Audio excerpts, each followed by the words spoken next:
রাষ্ট্রপতি ও প্রধানমন্ত্রীর ক্ষমতার ভারসাম্য, জাতীয় সাংবিধানিক কাউন্সিল বা এনসিসি গঠন এবং একই ব্যক্তি প্রধানমন্ত্রী, সংসদ নেতা ও দলীয় প্রধান থাকা না থাকার বিষয়গুলো দ্বিতীয় পর্যায়ের আলোচনায় সমাধান দেখতে চায় জাতীয় ঐকমত্য কমিশন।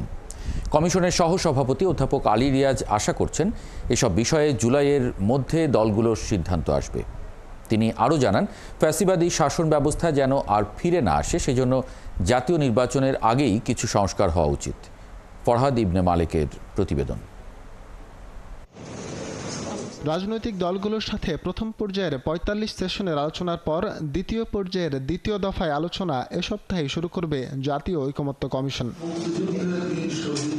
এবার বেশ কিছু সাংবিধানিক বিষয়ে দলগুলোর কাছ থেকে সিদ্ধান্ত পেতে চায় কমিশন। বিশেষ করে বিভিন্ন সাংবিধানিক কমিশনে নিয়োগ এবং সংসদ ভেঙে যাওয়ার পর অন্তর্বর্তী সরকারের শপথের আগ পর্যন্ত বিশেষ ভূমিকা রাখতে এনসিসি গঠনের প্রস্তাব দিয়েছে কমিশন। রাষ্ট্রপতি, প্রধানমন্ত্রী, বিরোধী দলীয় নেতা, দুই কক্ষের স্পিকার, ডেপুটি স্পিকার, সরকার ও বিরোধী দলের মনোনীত সংসদ সদস্য এবং প্রধান বিচারপতিকে নিয়ে এনসিসি গঠনের কথা বলা হয়েছে।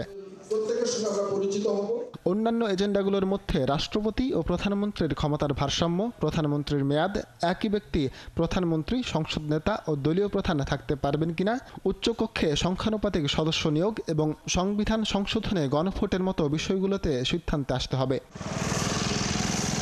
দ্বিতীয় পর্যায়ের আলোচনায় জটিল এসব বিষয়ে দলগুলোর সাথে আলোচনা করবে ঐকমত্য কমিশন। সব বিষয়ে সকল রাজনৈতিক দল একমত হবে সেটা মনে করার কোনো কারণ নেই। হ্যাঁ, এরকম কিছু বিষয় আছে যেগুলো আসলে অত্যন্ত প্রয়োজনীয় বলে ঐকমত্য কমিশন মনে করে, বাংলাদেশের নাগরিকরাও মনে করে, রাজনৈতিক দলগুলোর একটা বড় অংশ মনে করেন। তো তাহলে সেগুলি নিয়ে আলোচনা করে নিশ্চয়ই আমরা এক জায়গায় আসতে পারবো। সব বিষয়ে পারবো এরকম কথা আমি বলতে পারি না। তো ফলে যেগুলিতে যে শেষ পর্যন্ত যদি কিছু কিছু বিষয় একমত না হয় সেটা আমরা জনগণকে জানাবো। তখন জনগণ সিদ্ধান্ত নেবেন যে আসলে তারা সেই যে সংস্কারগুলো, যে পরিবর্তনগুলো তারা মনে করেন কিনা, যেগুলো গুরুত্বপূর্ণ, এবং সেগুলো তারা রাজনৈতিক দলগুলোর উপর সেই দাবি তারা তুলবেন কিনা, চাপ প্রয়োগ করবেন কিনা।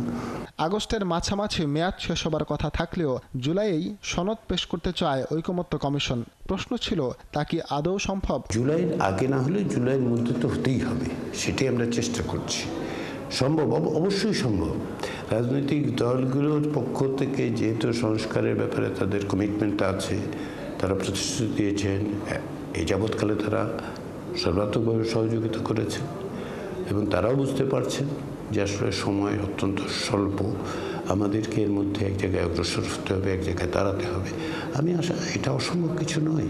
সংস্কারের বিষয়ে ঐকমত্য তৈরি করা গেলে নির্বাচনের আগেই প্রয়োজনীয় সংস্কার সম্ভব বলে মত তার। কিছু কিছু ব্যবস্থা আপনাকে এখনই নিতে হবে এবং কিছু কিছুর ব্যাপারে প্রতিশ্রুতি দিতে হবে যে আপনারা অবশ্যই করবেন। গণ অভ্যুত্থানের পর দেশের মানুষের মধ্যেও পরিবর্তনের একটি আকাঙ্ক্ষা তৈরি হয়েছে বলে মনে করেন তিনি। বাইরে যেটা, সেটা হচ্ছে দ্বিতীয় পর্যায়ের আলোচনা। ফরহাদ ইবনে মালিক, ৭১, ঢাকা।